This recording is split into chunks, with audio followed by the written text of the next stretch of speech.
నేను చెప్పిన పాయింట్ని మీరు అండర్స్టాండ్ చేసుకున్నారు, అలాంటి ఇబ్బందులు ఉండవు. ఒకటి. రెండో పాయింట్ ఏంటంటేనంటే, ఎందుకు నా వీడియోస్లో ఉన్నటువంటి ఇవన్నీ కూడా జాబ్ సెర్చ్ చేసినప్పుడు కానీ లేకపోతే శాలరీస్ వచ్చినప్పుడు తెలుస్తాయి అంటారంటే, చదివి స్టూడెంట్కి నొప్పి తెలియదండి. జాబ్ నెతికేవాడికి నొప్పి తెలుస్తుంది.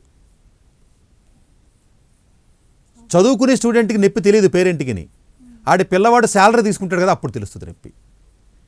నేను పిల్లవాడికి చెప్పినప్పుడు, స్టూడెంట్కి చెప్పేటప్పుడు 4 ఏళ్ల తర్వాత 5 ఏళ్ల తర్వాత 7 ఏళ్ల తర్వాత వీడికి ఎంత శాలరీ వస్తుందని గెస్ చేసి చెప్పడం వల్ల వాడికి యాక్సెప్టెన్స్ రావట్లా, అంతే.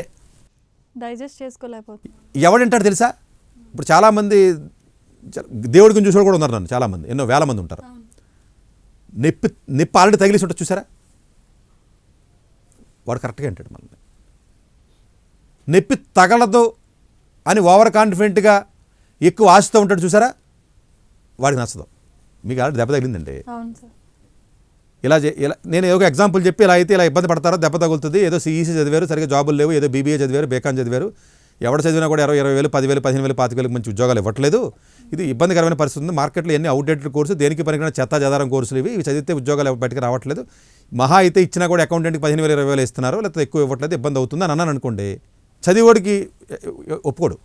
నేను ఎందుకు ఒప్పుకుంటాను? మా ఇంటి పక్కన చార్టెడ్ అకౌంట్ ఉన్నాడు, ఆడెవడో చార్టెడ్ అకౌంట్ చేస్తే 1,00,000 వచ్చింది, ఆడెవడో ఎలాంటి కంపెనీలు చేస్తాను కదా, నేను కూడా ఎలాంటి కంపెనీకి వెళ్తాను కదా, ఏంటి ఈయన ఎలా అంటున్నాడు అని అనుకుంటాడు. నువ్వేమనుకుంటావు తెలుసా? దెబ్బ తగిలిస్తుంది కదా, సార్ చెప్పింది కరెక్ట్ అంటావు నువ్వు. సేమ్ మాటనే దెబ్బ తగిలినోడు ఒక రకంగా తీసుకుంటాడో, ఎక్కువ ఆస్తి ఉన్నాడు ఒక రకంగా తీసుకుంటాడు. సేమ్ డైలాగ్, మాట నాది అదే కదా. అందుగురించే స్ప్లిట్టింగ్ వస్తుంది, ఒపీనియన్ స్ప్లిట్టింగ్ వస్తుంది జనరల్గా.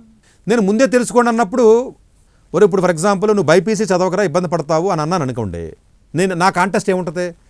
25 లక్షల మంది నీట్ ఎగ్జామ్ రాస్తారు, అదే మన 2 రాష్ట్రాలు 2.5 లక్షల మంది రాస్తారండి రఫ్గా, 3 లక్షలు 2.5 అనుకుందాం. పోనీ 2.5 లక్షల మంది మన 2 రాష్ట్రాల్లో 3 లక్షల మంది రాశారు అనుకుందాం. 3 లక్షల్లో 15,000 మంది సీట్లకు వెళ్తారా, మిగతా 2,85,000 మందికి ఎక్కడికి వెళ్తారో, పాపం ఇటు కాకుండా అయిపోతున్నారో, వెళ్ళినా కూడా జనరల్గా జీతం ఫార్మానో లేకపోతే ఇంకోటి వెళ్ళినా కూడా 20,000 15,000 17,000 12,000 24,000 ఇస్తున్నారు జీతాలు. ఆ జీతాలు సరిపోతాయి అనుకుంటే వెళ్ళండి, ఇబ్బంది లేదు. అదర్వైజ్ మీకు ఎక్కువ డ్రీమ్స్ పెట్టుకుంటే ఇబ్బంది పడతారు, మీకు సరైనటువంటి కాలేజెస్ మంచి లేవు అని అన్నాను అనుకో, ఒప్పుకోవట్లేదు.